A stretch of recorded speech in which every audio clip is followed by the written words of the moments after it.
বানিয়েছিল আমরা থানা কিন্তু পুড়িয়ে দিয়েছিলাম। এসআই সন্তোষকে কিন্তু আমরা জ্বালিয়ে দিয়েছিলাম।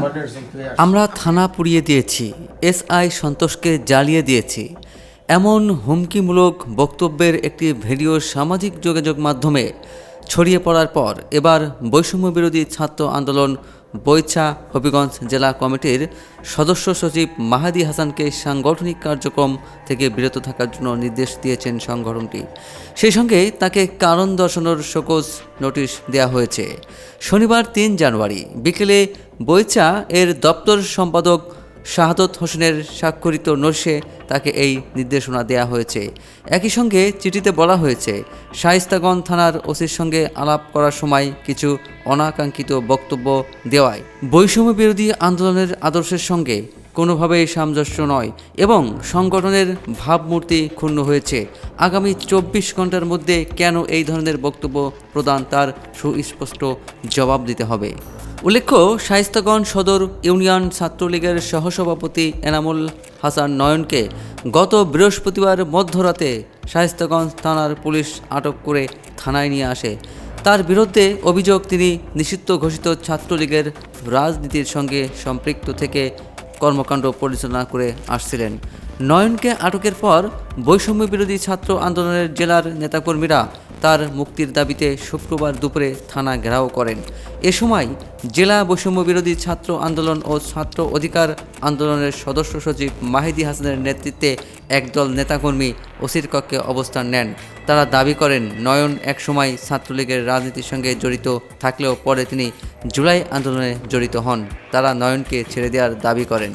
আটক ব্যক্তিকে ছাড়িয়ে নিতে এক পর্যায়ে শায়েস্তাগঞ্জ থানায় ওসির সঙ্গে তর্কে জড়ান বৈষম্য বিরোধী ছাত্র আন্দোলনের হবিগঞ্জের সদস্য সচিব মাহেদি হাসান। সামাজিক যোগাযোগ মাধ্যম ফেসবুকে ছড়িয়ে পড়া ভিডিওটিতে দেখা যায়, মাহেদি ওসিকে উদ্দেশ্য করে বলেন, বানিয়াচাং থানা কিন্তু আমরা পুড়িয়ে দিয়েছিলাম, এসআই সন্তোষকে আমরা জ্বালিয়ে দিয়েছিলাম। ওই জায়গা থেকে আপনি ওসি কোন সাহসে আন্দোলনকারী হয়েছে তো কি হয়েছে বললেন? আমরা এতগুলো ছেলে ভাইসে আসছি নাকি? জুলাই আন্দোলনের মধ্য দিয়ে আমরা সরকার গঠন করেছি। এই জায়গায় আপনারা আমাদের প্রশাসনের লোক, আপনারা আমাদের ছেলেদের গ্রেপ্তার করে নিয়ে এসেছেন।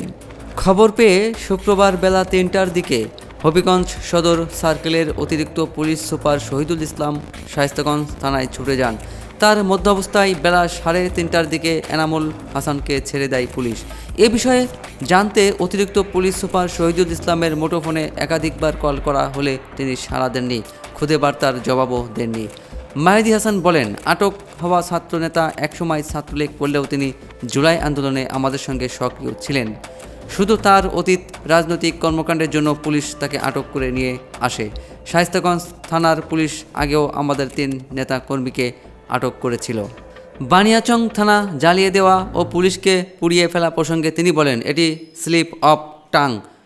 এ সময় কেন্দ্র থেকে কারণ দর্শানোর নোটিশ পেয়েছেন বলে স্বীকার করেছেন তিনি। এ ঘটনার বিষয়ে শায়েস্তাগঞ্জ থানার ওসি আবুল কালাম বলেন, এখানে আমাদের কোনো অপরাধ ছিল না। আটকের পর যা হয়েছে তা দেশবাসী দেখেছেন। সবার হাতে হাতে সে ভিডিও প্রচার হয়েছে। তারাই ভিডিও করেছে, আবার তারাই ছেড়েছে। এর সঙ্গে পুলিশের কোনো সম্পৃক্ততা নেই। কেউ অপরাধ করে থাকলে তাকে শাস্তি পেতেই হবে। ওসি আবুল কালাম আরও বলেন, আমরা তাকে এনামুল বৈষম্য বিরোধী একটি মামলায় সন্দেহভাজন 3 ছাত্রলীগের সঙ্গে সম্পৃক্ত থাকার অভিযোগে আটক করি। ওই দিন রাত বেশি হওয়ায় আমরা যাচাই বাছাই করতে পারিনি। পরদিন নানাভাবে তথ্য নিয়ে আমরা জানতে পেরেছি আটক হওয়া ব্যক্তি কোনো অপরাধের সঙ্গে জড়িত নয়। পরে তাকে মুচলেকা দিয়ে ছেড়ে দেওয়া হয়েছে।